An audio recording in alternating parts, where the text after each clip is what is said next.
Sejam muito bem-vindos ao novo podcast do Still The Look, o The Look, onde a gente quer trazer um olhar por dentro da indústria da moda através de conversas com as principais e mais relevantes pessoas do mercado para falar de passado, presente e futuro. Onde estamos, para onde vamos e de quebra ter conversas incríveis com pessoas muito inspiradoras. E obviamente para abrir essa temporada a gente precisava de uma pessoa à altura, então eu vou até ler aqui porque ela tem um currículo de 25 anos já, né? Então incrível, né? Ela é jornalista especializada nas áreas de moda, inovação e empreendedorismo. Começou a carreira na Capricho, que as jovens que estão aqui nos vendo não vão nem saber o que é, né, gente? Chegaremos lá. Depois trabalhou no São Paulo Fashion Week, foi editora de moda da Vogue, diretora de redação da Bazar, já teve programa de TV na Globo News, o Mundo S.A. e depois Moda S.A. Hoje ela é consultora de conteúdo do Iguatemi e apenas uma das 500 pessoas mais influentes da moda global pela plataforma Business of Fashion. É pouco, né? Ó. Seja muito bem-vinda, Maria Prata. Achei que você ia falar assim, porque a gente foi para falar de passado. Quando você falou presente e futuro, eu falei, tá ótimo, né? Porque assim, já tô com idade para 25 anos de carreira para apresentar a moda do passado. Mas vamos lá. Não, a gente quer saber tudo e muito de futuro, porque a gente sabe que tu é super ligada em inovação e futuro, então vai contar muita coisa legal pra gente aí, né, Maria? Vamos nessa. Super obrigada pelo convite, tô adorando. Imagina, a gente tá muito feliz de ter aqui. Maria, acho que pra começar o papo, eu queria que tu falasse um pouquinho da tua carreira, de fato. Contasse aqui pra audiência que não sabe o que é a Capricho, né? A importância que teve na época. Mas eu acho que a Capricho ainda existe como marca. Existe, hein? Exato. Mas era assim, gente, a Capricho, pra quem tá nos ouvindo e não conhece, nem o Google, era algo que assim, eu não sei se hoje existe algo que seja a Capricho da atualidade, né? Não. A Capricho tinha um papel muito fundamental na pré e na adolescência, né? Ela formou muita gente, mesmo assim. Tinham muitas questões que não eram faladas em casa, que não eram discutidas, que não... sexualidade, primeiro beijo, primeira transa, camisinha, inseguranças, até bullying, que nessa época nem tinha esse nome. A Capricho lidava com todos esses assuntos e muita gente que não tinha acesso a esse tipo de informação tinha na Capricho uma amiga mesmo, né? Então eu fui leitora da Capricho e depois que eu voltei de Londres, eu estudei moda lá durante um ano. Quando eu voltei, a Brenda Fukuta, que era diretora de redação, estava querendo alguém que fosse da moda, mas não tivesse nenhum vício de redação. Eu tinha 18 anos e aí entrei na Capricho. Mas, enfim, vamos googar que a Capricho, eu poderia falar aqui durante 15 horas a Capricho, que é muito incrível mesmo. Demais.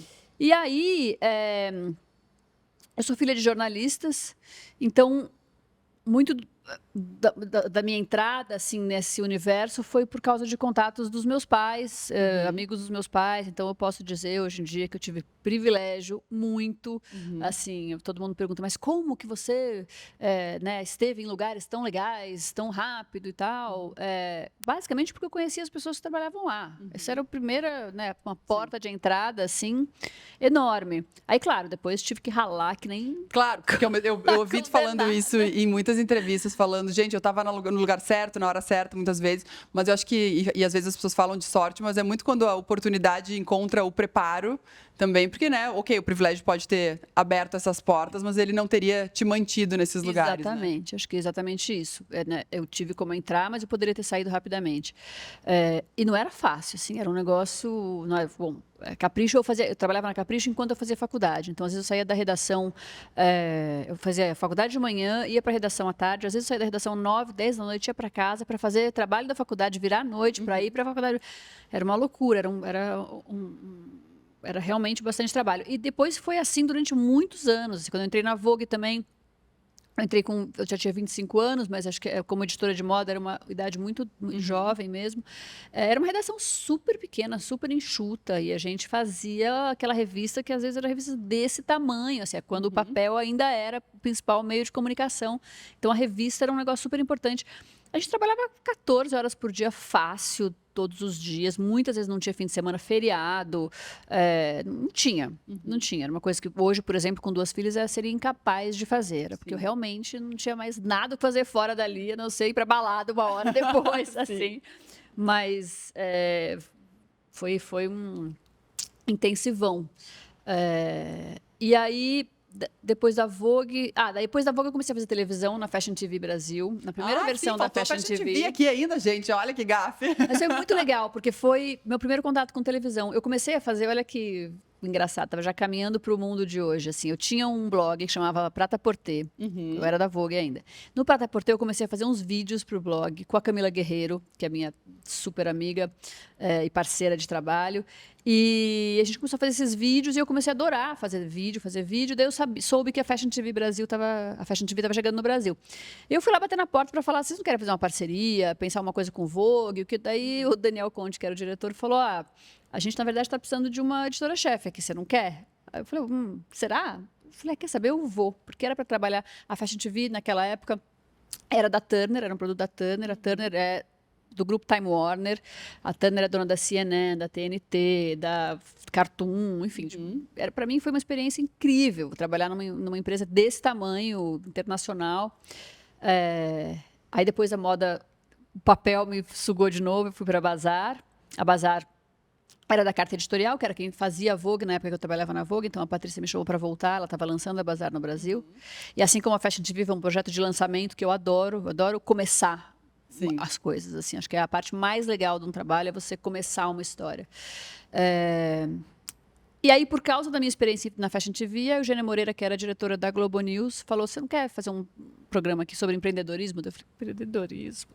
E eu me lembro muito na época, porque foi muito impactante para todo mundo ver. Mas, gente, ela saiu da Bazar e ela foi para apresentar um programa de empreendedorismo, e que era demais, né? Demais. Essa palavra empreendedorismo, para mim, dava coceira. Assim. Eu falei, Eugênia, mas eu vou... Ela sempre ri disso. Eu falo, vou ter que entrevistar os presidentes das empresas. Ela falou, vai. Eu não vou saber fazer isso. Ela vai saber. Na verdade, o que ela queria era a minha antena pro que era quente. Ela queria fazer um programa de negócios, mas que tivesse uma temperatura, assim, que fosse mais quente, que fosse muito conectado com o que estava acontecendo. E foi genial, porque isso era 2013, 14. E era a hora em que todas as startups estavam começando a crescer, era quando todos os mercados estavam sendo muito impactados pela tecnologia. Então, caiu no meu colo um momento de mundo muito interessante, assim, de inovação, né? Quando eu comecei... Outro dia eu estava fazendo um levantamento das empresas que a gente entrevistou no Mundo S.A. e comecei a ver as pautas. Falei, cara, tudo que a gente falou em 2014, 2015, agora está explodindo, né?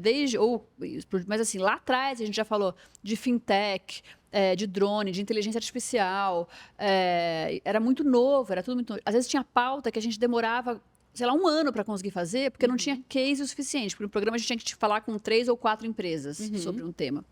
E aí não tinha uma no Brasil. Aí esperava. Daí aparecia outra. Esperava. Daí, finalmente, vamos, gente, já tem 3, vamos fazer. Daí a gente fazia.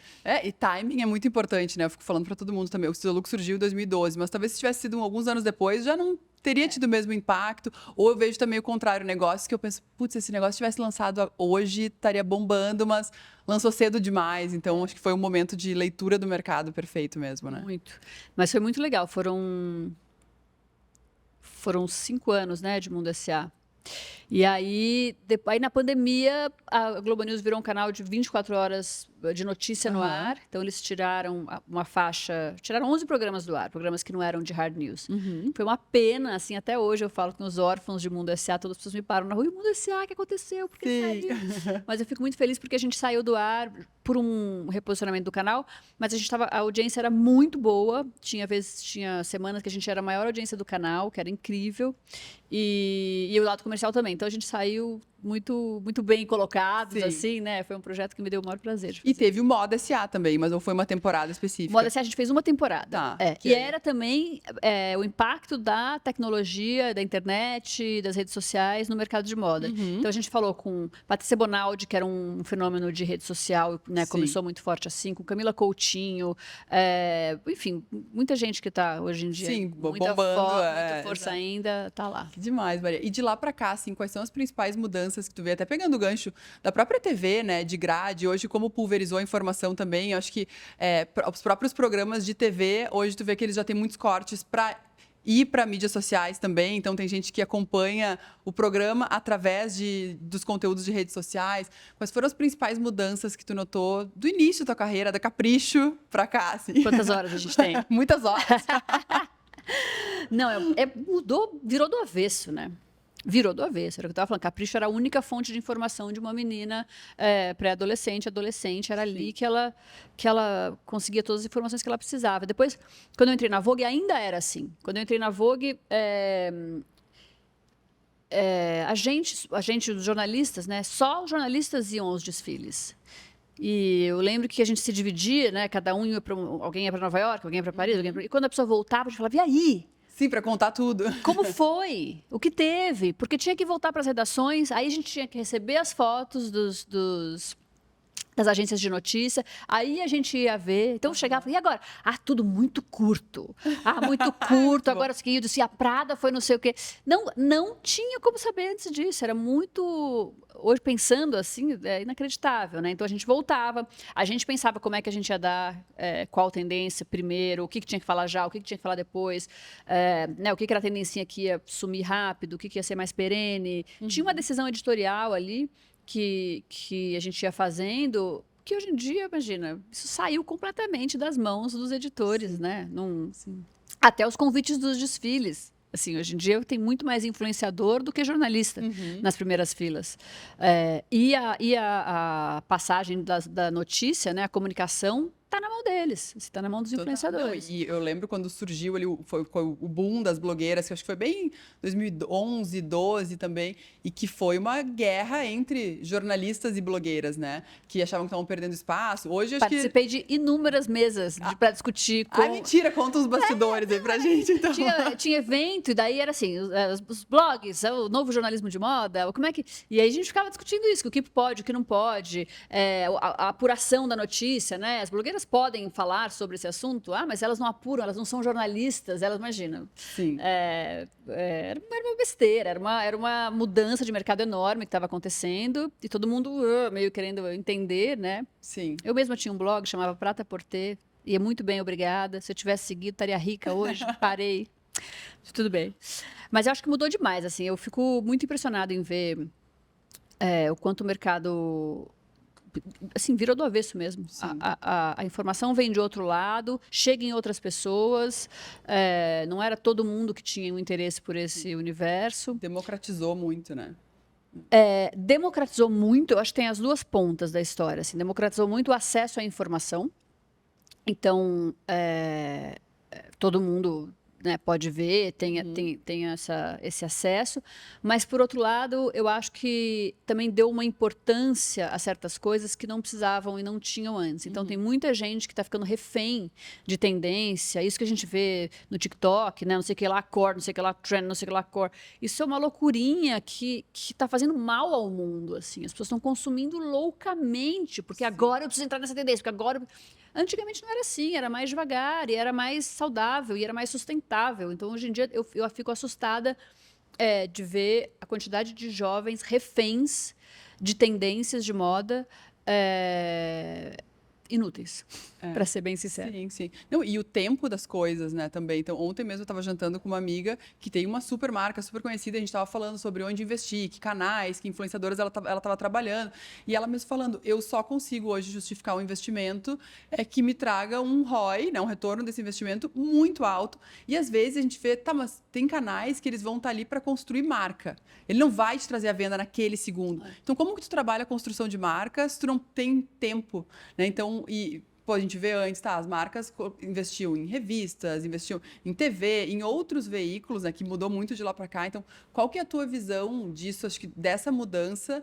E também hoje, assim, como que se constrói marca não tendo tempo, com pressão de investidor, com pressão de venda, tem que vender amanhã, então... E muitas vezes o canal que ele vai te trazer mais venda, de repente é de uma pessoa que não tem nem a ver com a tua marca, assim, que não... Isso é um perigo, né? Isso é um perigo. A dopamina, né? O poder da dopamina. O quanto nós, individualmente, e as empresas e as marcas ficam alucinados por cliques e por vendas e pela coisa do imediatismo ali. Eu falo muito isso para o time no Iguatemi, onde eu faço essa consultoria de conteúdo. Assim, tem coisas que a gente vai postar que a gente sabe que vai ter um super alcance, que vão ser super populares, que vai ter um engajamento enorme e tal, e tá ótimo. Tem coisas que a gente vai postar que não vai ter engajamento nenhum, alcance quase nulo, mas que aquele post vai chegar nas pessoas certas para fazer a venda de tal marca do shopping que é super importante para a gente. Isso acontece fato, assim, a gente já fez esse estudo, né? Assim, talvez essa influenciadora aqui, a gente vem o report digital e fala, não esquece, não rolou. Sim. Daí faz, liga lá na loja. Sim. Vendeu tudo. No dia seguinte esgotou o que ela estava usando, a bolsa que ela usou, a jaqueta que ela usou e tal. Então, não fiquem reféns de resultado digital, assim, porque então tem coisas que a gente precisa, que a gente faz para bombar, tem coisas que a gente faz para vender um pouco mais para as pessoas certas, e tem coisa que a gente faz que é de construção de marca mesmo, que tanto faz se vai dar engajamento, se vai ter alcance, se não vai, mas é muito importante para a gente se posicionar. Então, tem uma calma necessária na hora de trabalhar com dados, assim, você deve saber disso muito bem. É a inteligência de dados, né? Você lê aqueles dados e fala, tá bom, beleza, isso aqui, essa parte da leitura, para mim, é super importante. Essa parte aqui, um beijo, inteligência artificial, algoritmo, o que for, não me importa. Para mim, é super importante fazer esse post, essa construção e tal. Então, é isso, acho que precisa de uma calma, assim, para analisar, e calma e tempo é uma coisa que ninguém mais tem, né? Sim. Tudo super imediato, esse é o perigo. E eu acho que no fim do dia são métricas de vaidade, porque a gente olha e a pessoa tem milhões de seguidores, então ela vai me trazer um resultado incrível. E o que é melhor? A gente impactar 100 pessoas que vão comprar aquele produto, aquele serviço, ou 1 milhão de pessoas que vão passar batido ali? Então, depende do teu objetivo naquele momento. Tem hora que o 1 milhão é super importante. Você vai lançar um produto, uma coisa que você precisa de awareness. Você tem que, né, você precisa que o Brasil inteiro saiba que aquele produto existe. Você dá um porradão com uma influenciadora que tem 0 engajamento, mas que a pessoa ouviu falar da sua marca. Tá ótimo. Perfeito. Aí depois você precisa começar a vender aquilo. Não é mais aquela pessoa, aquela influenciadora gigantesca. É a influenciadora menor, que tem um poder de influência e engajamento, né, dentro das suas comunidades e tal. Bom, eu tô aqui ensinando a missa pro Papa, parece, né? Ensinando o Papa, para de rezar. E Maria, e hoje o que tu vê assim da responsabilidade também, falando, né, pegando esse gancho de influência, a responsabilidade da informação que as influenciadoras passam, né? E acho que pegando esse gancho, que eu acho que muito do que os jornalistas questionavam mas como é que elas vão dar informação, né? E eu acho que hoje né, o mercado amadureceu também, mas ao mesmo tempo é muito pulverizado e tem muita gente entrando e falando e dando dicas sobre absolutamente tudo. Eu acho que quando a gente fala talvez de moda é um pouco menos crítico, mas alguns assuntos, a gente vai falar já de beleza, produto que tem ativo. Então, a gente estava falando antes aqui, tu tem 2 filhas pequenas, né? Então, eu tenho uma irmã que está no início da adolescência e ela está obcecada por Drunk Elephant. E aí, esses dias eu fui falar com uma amiga que trabalha na Drunk Elephant. Ela falou, Manu, de jeito nenhum ela pode usar, claro, porque são ativos muito fortes. Então, como que tu vê isso da responsabilidade hoje que as influenciadoras têm, né? Veículos, de maneira geral, todo mundo. Cara, eu acho que é uma responsabilidade gigante que as pessoas não têm. E muitas vezes não terão. A gente está vivendo uma realidade muito inacreditável, assim, com essa história de que todo mundo pode ser um influenciador, todo mundo pode influenciar. Essa palavra é muito forte, né? Alguns com muita cautela, com muita responsabilidade, com muita relevância e tal, outros com nenhuma. E todos eles têm público.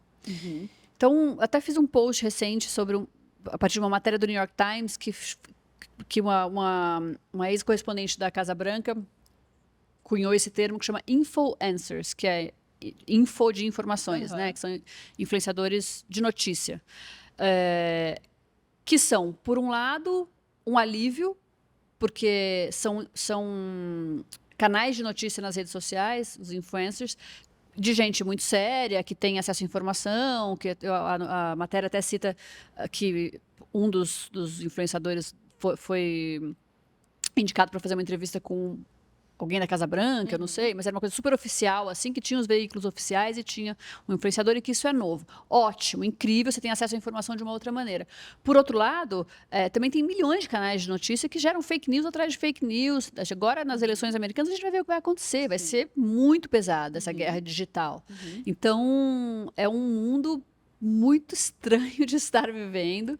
Você falou das minhas filhas, eu fico pensando, será que elas estão com 4 e 6. Será que quando elas tiverem adolescentes e pré-adolescentes, por exemplo, as redes sociais já vão estar super regulamentadas, regularizadas e vai ter lei e tudo organizadinho? Ou a gente já vai estar muito pior, outras coisas horríveis vão surgir? Dá um medo, dá um frio na barriga, assim. Nossa, imagina. E eu vi agora que, acho que foi o estado da Flórida que proibiu contas em redes sociais para menores de 14 anos, sujeito a multa, assim, de, sei lá, $50 mil por dia que a conta estiver ativa. Então, infelizmente, talvez tenham que ter algumas regulamentações assim mais drásticas para e de escola talvez deixar, né, não poder entrar telefone, algumas coisas, porque eu acho que especialmente em meninas assim, né, um padrão, uma exigência que a gente vê vários estudos assim realmente bem preocupantes, né? Mas vamos ver para onde a gente está indo. Você perguntou da relevância, da seriedade e tal. É isso, tem os que a gente pode confiar e os que não pode, mas como é que também você vai... Nossa, daqui a pouco tem deepfake entrando com tudo. Não, daí, meu Deus. Socorro. E Maria, tu falou ali do post que tu fez esses dias, acho que pegando esse gancho, né? Hoje tu te tornou um veículo, né? E eu vejo, assim, tem várias pessoas que a gente pode citar, sei lá, Ricardo Amorim, que é um economista, e para mim o perfil dele é um veículo de informação com a curadoria dele. No teu caso, tu tem as pílulas de prata ali, né? E que realmente tu cura ali e coloca tudo que tu acredita que seja relevante para a tua audiência. Qual que é a tua visão de como que isso foi acontecendo, ou por que isso foi acontecendo, né? Dessa pulverização também dos veículos? Isso, para mim, foi muito legal, porque foi durante a pandemia que eu resolvi começar a usar meu Insta eu tinha, sei lá, 80 mil seguidores, assim. Era uma coisa pessoal, eu nunca fui muito... de postar, né? A minha vida eu não posto nada, então... Mas eu falei, cara, tem 80 mil pessoas aqui, estamos na pandemia, tô dentro de casa, vou começar a fazer alguma coisa. E aí, quando eu comecei, eu entendi, opa, tem um público para isso. Porque eu comecei a postar e muito rápido o engajamento cresceu muito. Eu tenho um engajamento super alto, tenho um engajamento de 11%, 12%, nossa, que é um negócio alto, enorme para... Depois eu fui aprender, né? Não sabia de nada disso. Mas, então eu falei, tem uma galera aqui que tá ouvindo o que eu tô falando. O Pílulas, eu fiz porque... eu fazia um post por dia e tinha tanta notícia que eu queria dar, eu não vou conseguir fazer post sobre tudo isso. Daí eu comecei a fazer o Pílulas. E daí, de repente, as assessorias de imprensa todas começaram a me mandar coisa. Das pessoas falaram, o Pílulas. Daí, eu leio Pílulas. Daí, eu falei, gente, mas que engraçado. Era um lugar que era só para eu desovar umas coisas que estavam na minha cabeça, assim. Acabou virando um veículo, uma sessão consolidada, assim, né? As pessoas... falam do Pílulas para mim, eu acho super interessante. Voltando à história do influencer, né? Então, eu comecei a crescer, hoje eu tô com 138 mil. E aí eu entendi que eu não vou crescer muito mais que isso. Assim, eu cresço devagarinho, tem uma comunidade, tem um público que é muito fiel, tem gente com quem eu falo todos os dias, que eu não sei quem são, assim, mas que estão ali no Insta conversando comigo e sempre dão feedback, sempre... Tarará. Então, eu entendi. E aí, quando as marcas me procuram, elas usam muito a palavra relevância. E eu fico pensando muito nisso, assim, se você tem uma credibilidade e relevância, eles falam, né? Se as pessoas confiam na informação que você dá, e a informação que você dá faz sentido para elas, é importante para elas receberem, eu acho que você tem tudo para ter um veículo que é seu e criar a sua comunidade em volta dela, seja qual for o assunto que você tem, né? O Still the Look e tem credibilidade, tem relevância. Virou essa potência que vocês são hoje. Então, eu acho que isso é o melhor do universo digital, assim, você poder criar o seu mundinho, o seu universo, né? Você tem ali os seus seguidores e eles estão ali esperando aquelas notícias. E esse feedback, que é muito imediato, né? Você posta, as pessoas comentam. Toda vez que eu posto Pílulas, eu falo, corre o carrossel e me diz qual você mais gosta. E daí as pessoas me respondem quais elas mais gostam. Eu acho genial. E vira um insumo para os próximos exatamente, também, né? Exatamente. Vai se retroalimentando. E aí, como tu vê que ficou o papel dos veículos hoje em dia, né? Dado todas essas mudanças, das revistas de moda. Esses dias a gente estava com um questionamento aqui, já faz algum tempo, assim, mas que a gente começou a pensar, qual é o papel de uma revista de moda hoje em dia?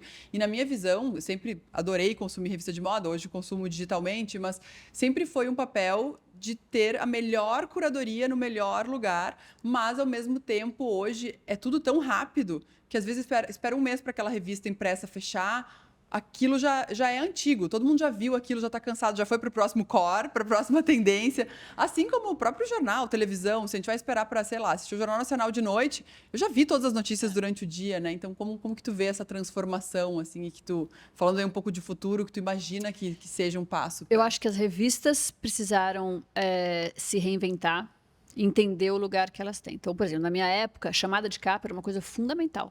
Porque a revista ia estar na banca, a pessoa ia chegar na banca e ia ver 10 revistas de moda, e pela chamada ela ia falar, eu quero ver essa, né? Sim.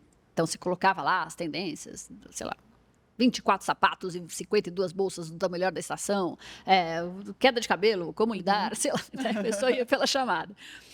Hoje em dia, ninguém mais compra revista na banca por causa da chamada. A chamada é isso, o core, o não sei o quê, já foi no Instagram, já passou, já era. A própria banca, né, gente? É difícil achar uma banca. Cadê a banca? Então, as revistas viraram uma peça mais especial. Assim, então, você faz edições muito mais especiais. Tem revistas que tá imprimindo 2 vezes por ano. Sim, que vira um artigo de decoração já também, Exatamente, né? Um negócio mais de luxo, assim, que eu achei legal, porque foi... as revistas vão sumir, vão desaparecer. Sim, muitas desapareceram, mas dentre as que ficaram, as de moda... estão marcando um lugar muito interessante. Porque, por exemplo, as revistas semanais de informação, elas não têm a menor relevância mais hoje em dia. Toda informação é isso. Você já leu, você já viu. As de moda não. As de moda vão fazer as imagens mais incríveis, né, os editoriais mais lindos. A revista ainda tem esse papel. Mas isso virou uma coisa meio livro, meio coffee table book. Agora, os sites, por exemplo. Site é muito difícil. Bom, de novo, estou aqui falando com a pessoa que mais entende desse assunto, mas é muito difícil você conseguir trazer audiência para site hoje em dia. Mas as revistas, elas têm a revista, os sites, as redes sociais, os eventos. Na minha época, a gente tinha a revista, né? E só. Agora, tem um 360 aí que é muito importante. Para você trazer anunciantes para a revista, você tem que oferecer para ele tudo isso. Né? A revista, o site, as redes sociais, o evento. Um pacote 360. Um pacote completo. Aí faz sentido. Então, acho que... para o negócio ficou muito mais complexo, muito mais difícil, mas as revistas de moda acho que conseguiram encontrar esse espaço. As de notícia, já acho que é um encrenque muito maior. É difícil. E eu acho que, principalmente fora, eu vejo muitos títulos que se tornaram marcas também, ou criaram outros segmentos. A própria, se a gente for falar da Vogue, tem a Vogue Business, já tem outras ramificações do negócio, né? Então, eu acho que é importante todo mundo entender que tem que estar o tempo inteiro se reinventando, porque senão... Não, e essa coisa dos veículos virarem marca foi os eventos, né, que eles fazem hoje em dia. Todos os veículos têm eventos proprietários, porque é de onde consegue também trazer dinheiro. E tem uma coisa muito interessante. A gente viu, né, essa movimentação assim dos veículos começarem a virar marca para se posicionar, e as marcas virando veículos, né? Sim, teve essa mistureba, assim, hoje em dia. Eu, por exemplo, no Iguatemi, às vezes estou em competição com grandes veículos. E te perguntar como que é isso lá, porque total, assim, hoje as marcas tiveram que virar veículo. Acho que a gente pode citar até mesmo o próprio case Still the Look, adquirido pelo Magalu, que quis ter um veículo de moda, então vários grupos adquirindo outros portais. Então, acho que é nítida, né, que as marcas precisam ter suas próprias audiências. E aí eu queria que tu contasse um pouquinho desse trabalho no Iguatemi, porque é o que vocês estão fazendo, né? Se tornando um veículo. Exatamente. Eu acho que eu sempre falo dessa linha do tempo, assim, né? Que a gente tinha os veículos de comunicação, as revistas. Vamos ficar na moda, né? Pra gente pensar que é mais fácil de visualizar. As revistas. Aí as marcas queriam estar nas revistas. Elas podiam fazer um anúncio, mas era mais legal se elas fizessem um conteúdo branded, né? Um conteúdo pago. Tá. Porque aí era um conteúdo assinado pela redação da revista, mas que endossava aquela marca. Então, tinha o conteúdo, depois tinha o branded content, depois, quando nas redes sociais, começou a aparecer o brand content, que é as marcas mesmo fazendo seus próprios conteúdos. E pós brand content, tem um movimento, né, que é um pouco o que a gente está fazendo no Iguatemi, que é o brand journalism, que é você trazer o jornalismo para um conteúdo de marca, e o entretenimento. Porque uma plataforma como o TikTok, por exemplo, é uma plataforma de entretenimento, é uma plataforma de audiovisual, não é uma rede social, então você tem que entender como entrar. O Iguatemi ainda não entrou no TikTok. E a gente está no Instagram muito com esse conceito. Eu falo brand journalism... mas brand jornalismo é mais aplicável para marcas que não são de moda, né? Por exemplo, uma Infomoney, né? Que é da XP, que tem... então, são marcas criando veículos. Mas o que significa isso, você trazer o jornalismo para dentro de uma marca? É você ir além do seu produto. Assim, tudo bem, você pode ir lá, chegou a bolsa na loja, você vai mostrar a bolsa na vitrine, tá ótimo. Mas antes de você mostrar a bolsa nessa vitrine, você já falou do festival de música, da cantora que tá bombando, que tem um estilo parecido com aquele negócio, um restaurante não sei onde, que tem não sei o quê. Quando o produto chega na vitrine, você já vendeu aquele produto, você está vendendo sem a pessoa perceber há 6 meses, porque você já falou da tendência, de quem usa, de quem lançou, de como veio. Então, isso que é um pouco do jornalismo, assim, é você trazer, você apurar muito as pautas e trazer o melhor da informação para que essa pessoa possa consumir depois já sabendo do que está no pacote. O produto é só a cereja do bolo. O produto é o final, né? É o clique final ali. Fiquei lembrando a tua fala, tem uma pessoa que eu gosto muito que é o Ian Rogers, ele foi CDO do grupo LVMH. Hoje saiu, trabalha com Bitcoin, nada a ver, mas ele veio da música. E aí eu já vi várias entrevistas dele, e todo mundo questionando, tá, mas você veio da música, por que com moda? E ele falava justamente isso, do poder do storytelling. Então, quando a pessoa compra um CD, ela não tá comprando o CD, ela tá comprando, né? O CD hoje em dia, já os jovens não sabem nem o que é, né? Aqui, ó. Mas a materialização, né? Daquela turnê, do lifestyle. Então, tem que envolve muito mais. Eu acho que e produto, cada vez mais é isso. Ainda mais com a quantidade de marcas que a gente tem hoje, essa guerra de comunicação. Então, por que eu vou escolher a bolsa de uma marca e não a de outra? Então, qual é a história que está por trás, né? E também o Iguatemi tem uma coisa muito forte, que é uma conexão com as pessoas de São Paulo, né? Eu cresci frequentando o Iguatemi. Muito. Minha mãe me deixava lá à tarde com as minhas amigas. Eu ia no McDonald's, ia no cinema, me pegava 3 horas depois. Muita gente tem essa conexão muito pessoal com o Iguatemi São Paulo. Então, e a gente tem lá, sei lá, mais de 400 lojistas. A gente tinha a opção de fazer uma comunicação muito de retail, de varejo e de vendas, ou a gente foi por esse caminho que é o caminho de trazer mais informação, mais jornalismo, trazer o mundo para aquele lugar, para vender esse lifestyle do Iguatemi.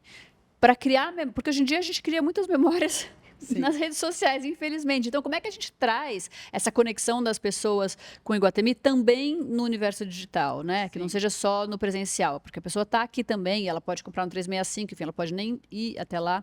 Então, o tanto de... Quando a gente faz uma reunião de pauta, quando a gente pensa em como passar essa informação, isso vem muito pra gente, né? Como é que a gente traz o lifestyle Iguatemi para a venda de um produto? No fim, claro, as redes sociais do Iguatemi querem trazer fluxo para o mall e vendas, né? Claro. O objetivo final é esse. Mas como é que a gente faz isso de uma maneira que a pessoa se sinta muito mais preenchida de informação e de conexões que só o produto não daria a ela? Não, e o próprio canal, o Instagram já se tornou ali um lugar de entretenimento também, porque com certeza muita gente que não é de São Paulo segue para hoje pelas informações, e se um dia, né, vier a São Paulo, pode ir no Iguatemi, mas acho que tem muito, hoje em dia, essa conexão com as marcas de admiração, de fato, consumir o conteúdo da própria marca. Acho que Patagônia é um super case, né, tem, documentários de sustentabilidade e, de repente, a pessoa nunca comprou um produto da marca, né.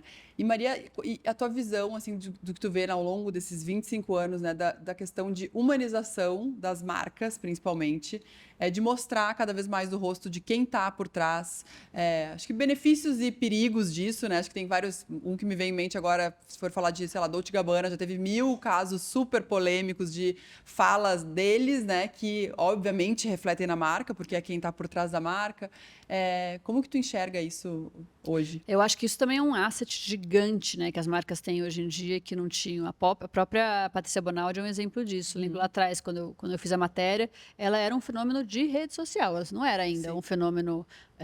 a marca estava crescendo e tal, mais perto do que é hoje, né? Claro. Ela está desfilando em Nova York, vestindo J.Lo e não sei o quê. Era muito pequena.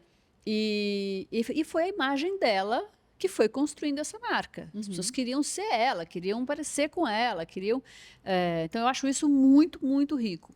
Isso para as marcas que são marcas de pessoas. A própria Dolce é marca de pessoas, né? Agora, quando você vai para uma marca que é uma marca que tem um diretor criativo, isso às vezes pode ser uma prisão também, né? E por isso a gente está vendo essa dança das cadeiras frequente, porque os diretores criativos entram na marca, criam ali dentro uma estética, começam a crescer, crescer, crescer, e aí aquela estética fica muito ligada àquela pessoa, e daí as marcas falam, muito obrigada, um beijo, venha outro.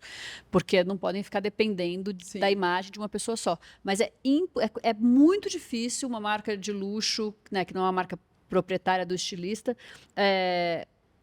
consiga esconder um diretor criativo e não colocar ele à frente, porque hoje em dia as pessoas querem isso, querem a conexão com a pessoa, querem conhecer aquele universo, querem conhecer, né, de onde vem aquilo tudo. Então, acho que às vezes é para o bem, às vezes é para o mal, como você disse. E tem alguma marca assim que tu pensa, nossa, essa marca realmente, um case, tu acha que está fazendo um ótimo trabalho? Pode ser daqui ou de fora, assim, que tu acha que... Nas redes? Que seja uma... Cara, eu acho, eu gosto... São tantas que eu vejo, né? Mas assim, acho que um case muito importante do mundo digital foi a Gucci, nas mãos do Michele. O mercado de luxo todo desabando, principalmente na pandemia, e a Gucci assim, explodindo, né, em vendas, muito por causa desse mundo que ele criou, e com uma comunicação digital muito incrível. Assim, eles sabem muito bem o que é o Instagram, para quem é o Instagram, como é que eles se comunicam no Instagram, o que é o TikTok, como é que eles se comunicam no TikTok, o que é uma vitrine, como é que eles se comunicam na vitrine, né? Então, acho que é um case muito legal de observar. Tem outros, a Burberry, por exemplo, o TikTok da Burberry é maravilhoso. Assim, são umas coisinhas, umas brincadeirinhas que eles fazem, às vezes umas animaçõezinhas de 5 segundos, assim, mas assim, acessem, porque é muito gostoso de ver. Eu não sou tão fã de TikTok assim, mas comecei a ver as marcas de luxo por causa, obviamente, do meu trabalho, e achei super interessante. Bom, e aí tem cases de desastres, como Balenciaga, por exemplo, que era uma marca que estava super bem colocada e errou muito na comunicação e caiu. Putz, eu podia ficar aqui falando, porque eu fico observando muito cada uma dessas marcas. Mas acho que a Gucci é um bom exemplo, principalmente porque agora eles trocaram de diretor criativo. Então está um momento muito interessante de ver como é que eles vão se comunicar a partir de uma nova imagem. Né? Eles tiveram uma queda de 20% de receita no ano passado, no primeiro trimestre. Depois da saída. Depois da saída. Então tem que entender como é que eles vão se reposicionar. Mas é uma super marca, não tenho a menor dúvida de que vai. Eu acho que com a saída dele também ficou todo mundo olhando, o que vai ser agora? E todo mundo ansioso, qual é a coleção que vai aparecer? Se vai ser boa, se não vai. E agora também ele, né, com a ida para Valentino, então também do que vai acontecer. Então, fica essa dança das cadeiras da moda aí.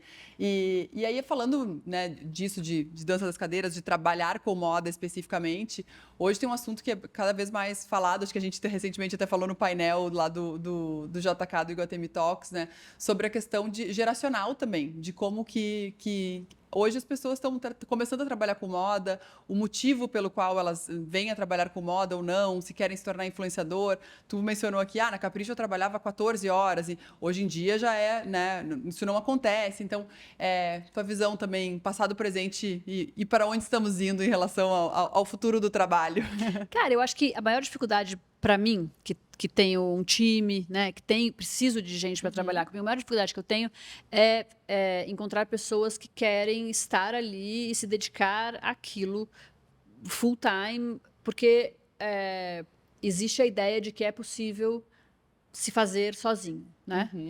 É verdade, existe a possibilidade de você se fazer sozinho, de você virar uma influenciadora, principalmente em moda, né? Se eu trabalhasse num banco seria diferente, mas assim, em moda, muita gente que chega com esse sonho de ser jornalista de moda, de trabalhar com veículo de moda e tal, o sonho maior de todos é virar uma influenciadora e ter uma carreira solo.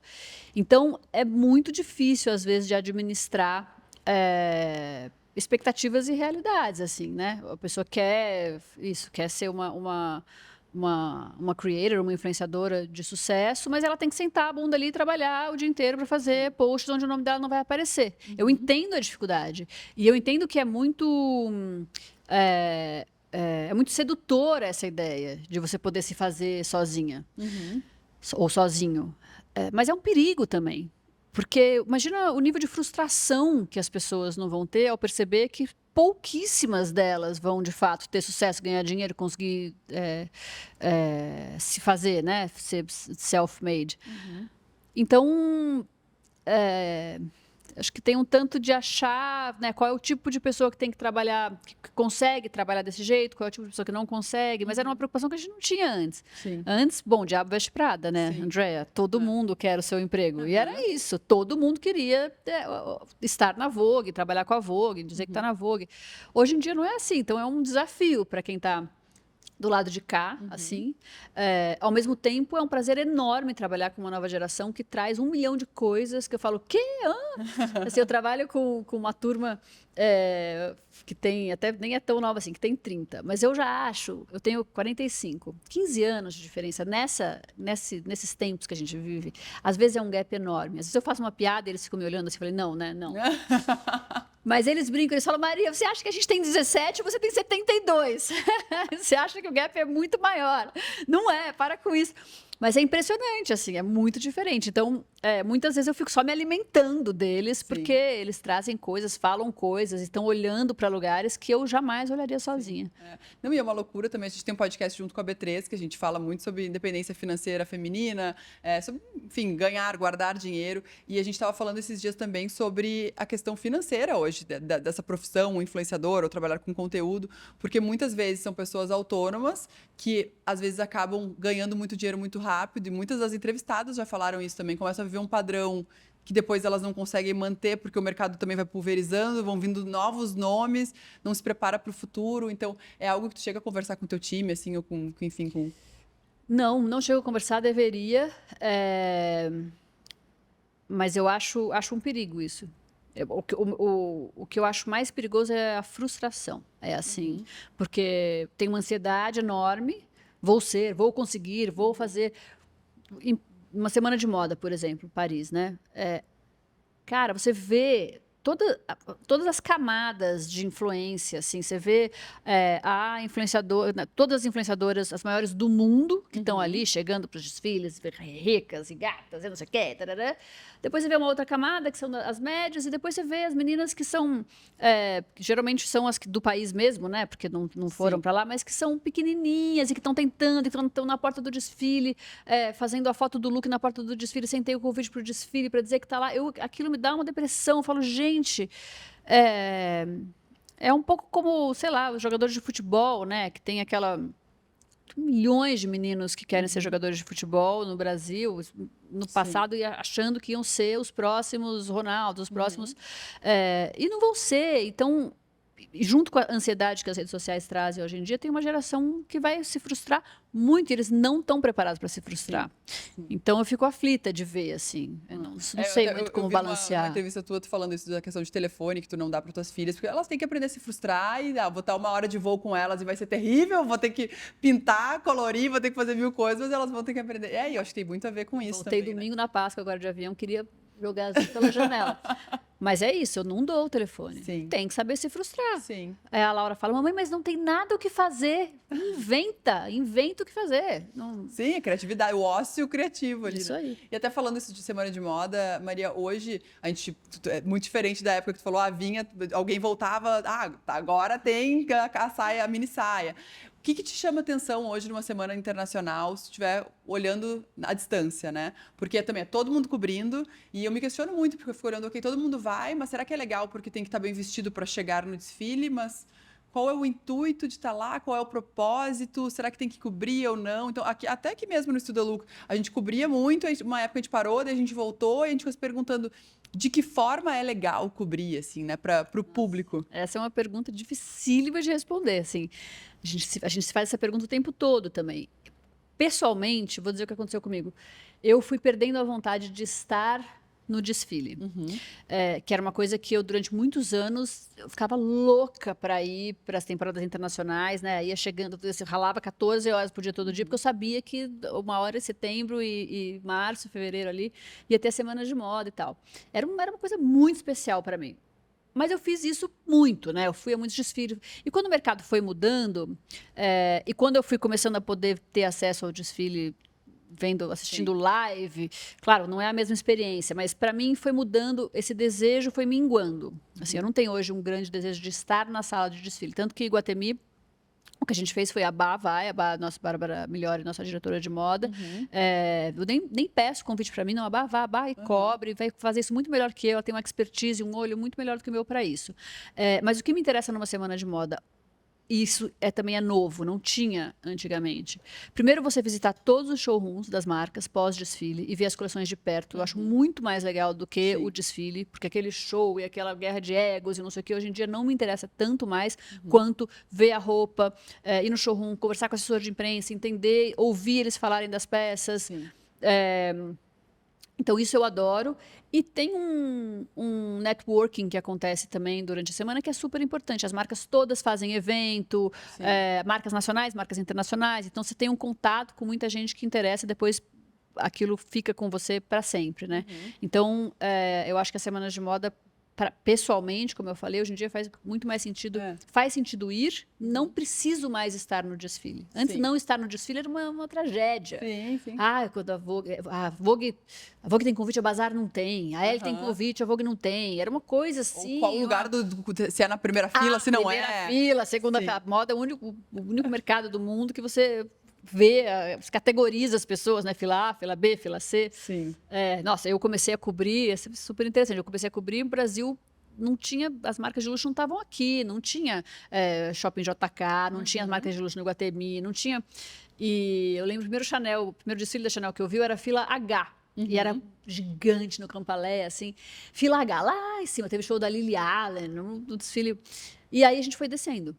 Foi descendo. O Brasil começou a BRICS, não sei o quê, aquela esperança de que finalmente seríamos o país do futuro. Foi descendo. Daí a gente ficou na fila A. Quando a Bazar foi lançada, tinha assim 8, 10 brasileiros de imprensa, fila A, fila B, assim, as revistas eram sempre fila A.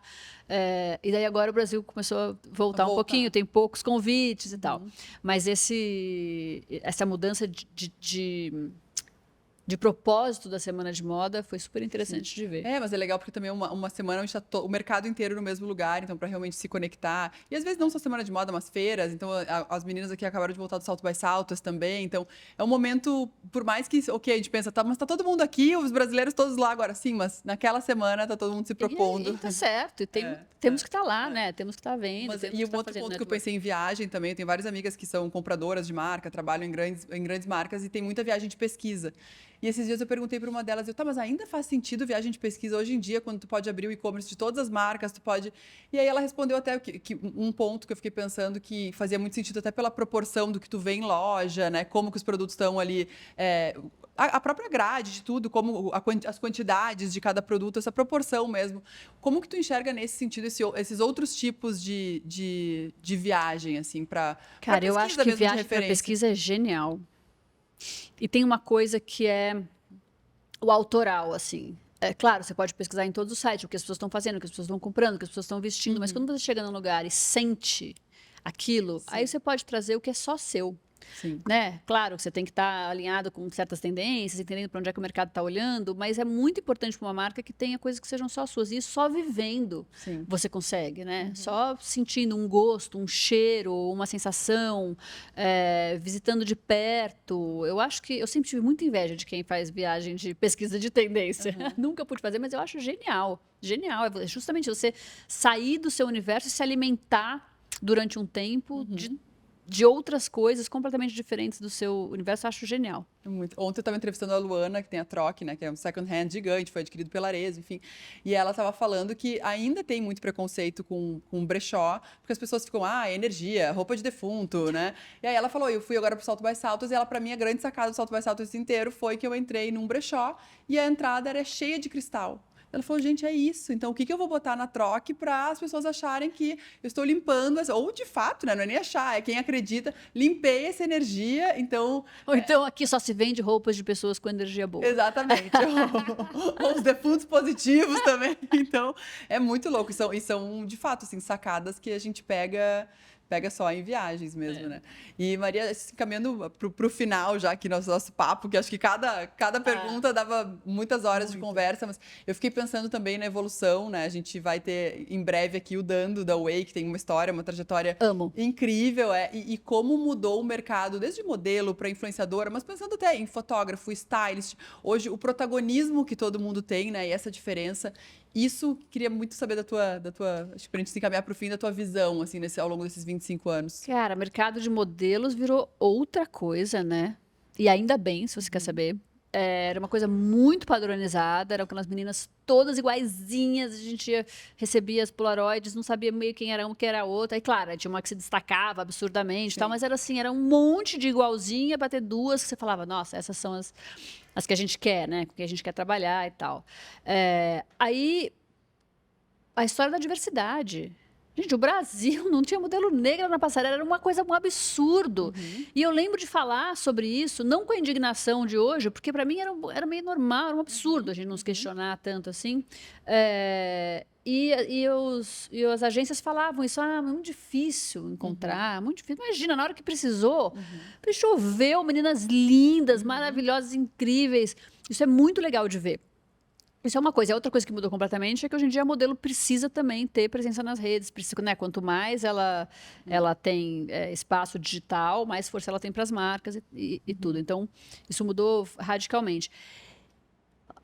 O mercado, né, as profissões que estão em volta do mercado de moda, fotógrafo, por exemplo, fiquei pensando nisso outro dia. Vi umas fotos de um fotógrafo que trabalhava muito na minha época, que depois eu não tinha visto mais, que agora...